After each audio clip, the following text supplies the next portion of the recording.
Hey everyone, my name is Baraj Gill, and on this channel I talk about topics like spirituality, entrepreneurship, real life stuff, real raw talk, in order to elevate people's consciousness. So subscribe to my channel.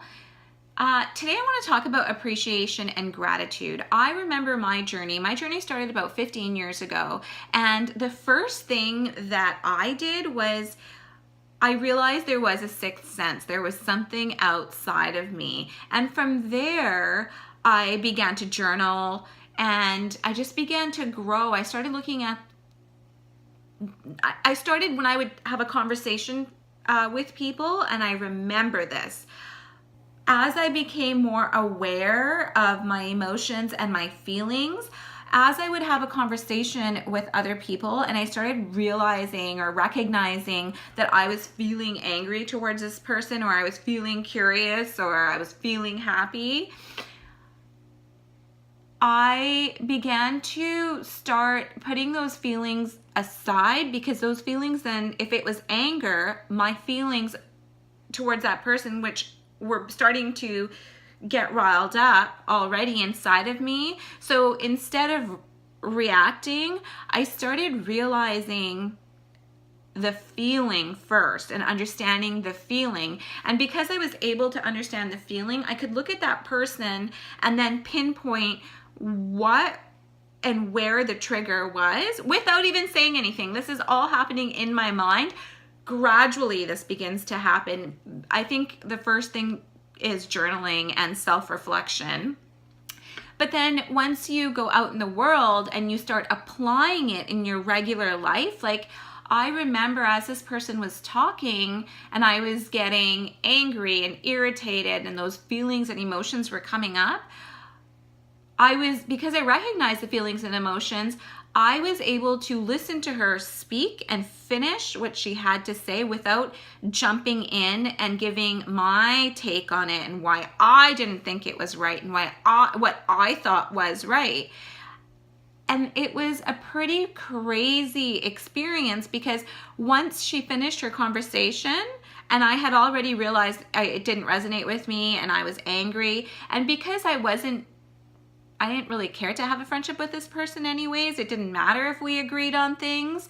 At the end of the conversation, I actually decided I wasn't going to say anything. I just didn't care. Now, the reason I'm bringing this up is because we jump so quick. Our ego is like this. And I just experienced this morning. So my brother's been staying with me, living with me for a little while. And it's kind of been tough because, here I am trying to raise a conscious child. I stage my house. I do all these things. He is very, very different than I am, as he should be. We all are. But he does hold a lot of anger and fear, which I think 90% of the population does. Many people walk around like robots, right? And this isn't insulting anybody. I'm strictly just talking about consciousness. It's crazy because we got into an argument over weeding the lawn. And it was funny because he was like, well, I'll do it, but you have to come out and help me. There was an expectation, like he couldn't just do it for me because I have to come back and plant the plants. I hate weeding. I don't like weeding. I don't want to do it. And I've said this, and I've told him, take Armand, go outside, go weed. But it was funny because the immediate reaction was like he took offense to it. And it made me realize, and we got into a huge argument, which I hate. First thing in the morning, it's like my zen. I hate it. So, and that's a part of the reason that I meditate upstairs now and don't come downstairs, is because of that. I don't want that energy, or I don't like the TV on in the morning. But my home right now doesn't feel like my home because there's somebody else living in it, and the way they live is very different than the way I live, but I still have to respect that. So the conversation, I could tell him already, starting from his body language, just tensing up, and his facial expression, and him already getting angry at my simple like question, when are you guys gonna do the weeding in the garden? And when I said you guys, I meant my son Armand and him. And I knew it was gonna be an argument because the body language, the demeanor, the voice, the pitch, everything. So I guess what I want to bring up is, this is the ego. Like, this is how people live. People don't do things for other people unless they get something out of it. So even though he's been staying with me under like my roof for many, many months, and you know, it's fine. It's totally fine. I just don't care. I had expectations before, but that was growth. I mean, him being here has taught me so many important spiritual lessons, more lessons on my emotions and feelings, and more how to distance them and work through them. So it's actually been a blessing. But it was very interesting to go back and realize how, even though he's my brother, there's always like, it's still conditional. There's no appreciation or gratitude unless the person wants to give appreciation or gratitude. So he said, you know, I so appreciate you letting me stay here, blah, blah, blah. Like, he has said all that to me, but on his terms, when he wanted to, because he was feeling good.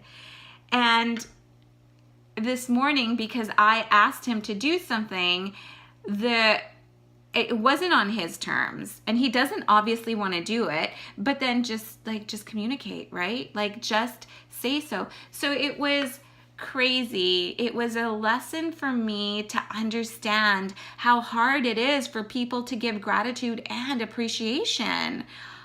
I've been doing it. So if people can't do that for other human beings, how the hell are they going to get into bed and give appreciation to their bed and just be like, I am so thankful and grateful for having this bed today?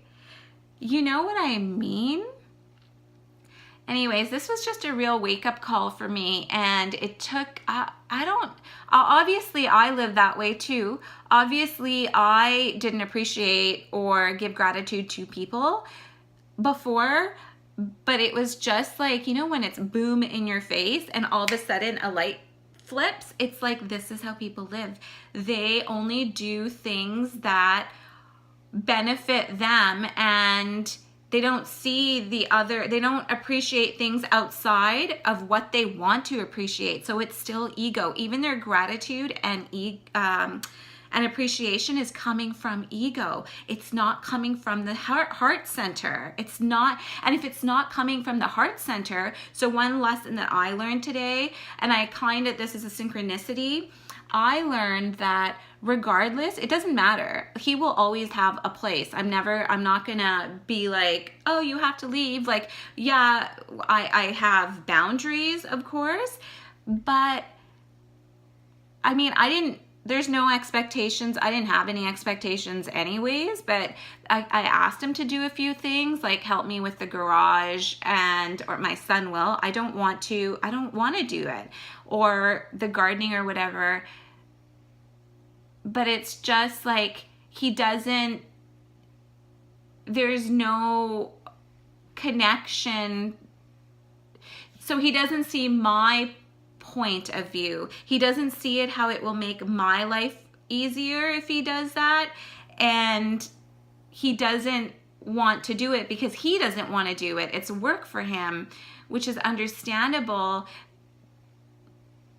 But what he doesn't realize is that him living here and taking my whole life and my independence and how I live away from me for the last 5 months, he doesn't quite realize it.